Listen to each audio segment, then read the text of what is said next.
నమస్తే. ఈరోజు నేను మీ ముందుకు రావడం కారణం, నేను జాజాల రుద్రకుమారు, సిఐటియు రంగారెడ్డి జిల్లా వైస్ ప్రెసిడెంటు. ప్రధానంగా గతంలో ఉన్నటువంటి టీఆర్ఎస్ ప్రభుత్వం అనేక దఫాలు కార్మికులకు సంబంధించినటువంటి ఆందోళన పోరాటాలు చేసిన సందర్భంలో కార్మికులకు సంబంధించిన వేతనాలు, వాళ్ళకు సంబంధించిన డిమాండ్స్, న్యాయమైన సమస్యలు పరిష్కరించని ఎడల ఆందోళన పోరాటాలు చేస్తున్న సందర్భంలో ఇప్పుడు అధికారంలో ఉన్నటువంటి ఇదే కాంగ్రెస్ పార్టీ నాయకులు, ముఖ్యమంత్రి రేవంత్ రెడ్డి, వీరితో పాటు మంత్రులు, వీళ్ళందరూ మా టెంట్ల దగ్గరికి, మా దగ్గరకు వచ్చి మేము న్యాయంగా మీ సమస్యలు పరిష్కరిస్తామని చెప్పడం జరిగింది. ఆందోళన పోరాటాల్లో కూడా పాల్గొన్నారు. అదే సందర్భంలో ఎన్నికలు వచ్చిన సందర్భంలో ఈ కార్మికులందరినీ మాకు మద్దతు కూడగట్టాలని మమ్మల్ని ఆశ్రయించినప్పుడు మా సిఐటియు రాష్ట్ర కమిటీ మేరకు రాతపూర్వకంగా ఉన్నటువంటి కార్మికుల సమస్యలన్నీ పరిష్కరించాలని మేము క్లియర్గా రాతపూర్వకంగా వినతి పత్రం రూపంలో మీకు ఇవ్వడం జరిగింది. అట్టి వినతి పత్రాన్ని మీ కాంగ్రెస్ ప్రభుత్వం ఉన్నటువంటి నాయకులందరూ చర్చించి మీరు ఇచ్చినటువంటి న్యాయమైన సమస్యలు పరిష్కారం చేస్తాం కాబట్టి మాకు మద్దతు తెలియజేయాలన్నారు. రాతపూర్వకంగా మేము ఇవ్వడం కూడా జరిగింది. అప్పుడు ఉన్నటువంటి ఎలక్ట్రానిక్ మీడియా, ప్రింట్ మీడియా, అన్ని మీడియాకు సంబంధించినటువంటి వాటిలో కూడా రావడం జరిగింది. అదే సందర్భంలో మేము ఈ కార్మికులకు ఆ ప్రభుత్వం చేయలేదు కాబట్టి కాంగ్రెస్ ప్రభుత్వం చేస్తుంది అని చెప్పి వాగ్దానం ఇస్తూ ఉంది. కాబట్టి మనందరం ఓట్లేసి గెలిపించాలని చెప్పి కాంగ్రెస్ ప్రభుత్వాన్ని ఓట్లేసి గెలిపించిన అనంతరం మేము రాతపూర్వకంగా ఇచ్చినటువంటి వినతి పత్రాన్ని తిరిగి మళ్ళీ కలిస్తే మాకు కాస్త సమయం ఇవ్వండి, 6 నెలల సమయం లోపల మేము పరిష్కారం చేస్తామన్నారు. కానీ ఇప్పటికీ 20 నెలలు దగ్గర కావస్తుంది. సుమారు 2 సంవత్సరాల కాలం అవుతుంది.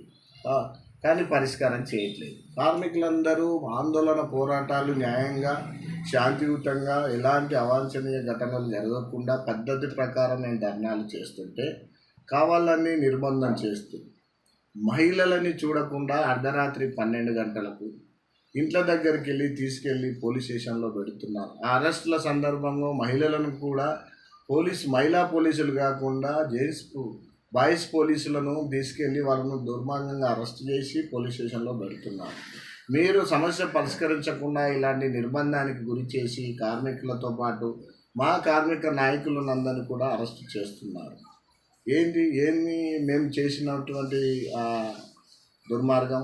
మీరు ఇస్తున్నటువంటి ఎన్నికల మేనిఫెస్టోలో పెట్టిన అంశాలనే కార్మికులకు అమలు చేయమని అడగడము తప్ప.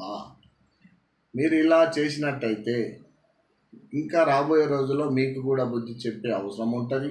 ఇప్పుడు జిహెచ్ఎంసీ ఎన్నికలు ఉన్నాయి, అదేవిధంగా గ్రామ పంచాయతీ ఎన్నికలు ఉన్నాయి, అదేవిధంగా ఎంపీటీసీ ఎన్నికలు ఉన్నాయి, మున్సిపాలిటీ ఎన్నికలు ఉన్నాయి. ఈ ఎన్నికలలో రాబోయే రోజుల్లో మీరు పరిష్కారం చేయకపోతే మీకు బుద్ధి చెప్పే వస్తుంది. కాబట్టి మీరు పరిష్కారం చేయాలి. అన్ని రంగాల కార్మికులు, మున్సిపాలిటీ కార్మికులు, జిహెచ్ఎంసీ కార్మికులు, అంగన్వాడీ కార్మికులు, ఆశా వర్కర్లు, స్కీమ్ వర్కర్లు, మధ్యాహ్న భోజన కార్మికులు, బిల్డింగ్ కార్మికులు, ట్రాన్స్పోర్ట్ రంగంలో పనిచేస్తున్నటువంటి కార్మికులు, ఆర్టీసీ, ఇలా చెప్పుకుంటూ పోతే అనేక రంగాలు మీరు పెట్టినటువంటి ఏదైతే మేనిఫెస్టో ఉందో దాన్ని ముందర పెట్టుకొని చూసి పరిష్కారం చేయండి. ఇలా చేయకుండా డబ్బులు లేవని చెప్పడం ఏంటండి దుర్మార్గంగా? ఎన్నికలకు వచ్చే ముందు కాంగ్రెస్ పార్టీ నాయకులకు, కాంగ్రెస్ పార్టీ ఉన్నటువంటి ముఖ్యమంత్రికి, మంత్రులకు తెలియదా డబ్బులు లేవని? ఇలా మాట్లాడడం సరైన పద్ధతి కాదు. వెంటనే మీరు న్యాయంగా పరిష్కారం చేసే విధంగా చూడాలి. అరెస్టులకు, మీరు రిమాండ్లకు మమ్మల్ని బెదిరించాలి, మభ్యపెట్టాలని చేస్తే ఈ కమ్యూనిస్ట్ పార్టీకి కొత్త ఏం కాదు, మా సిఐటి నాయకులకు కొత్త ఏం కాదు, మా పార్టీ నాయకులకు కొత్త ఏం కాదు.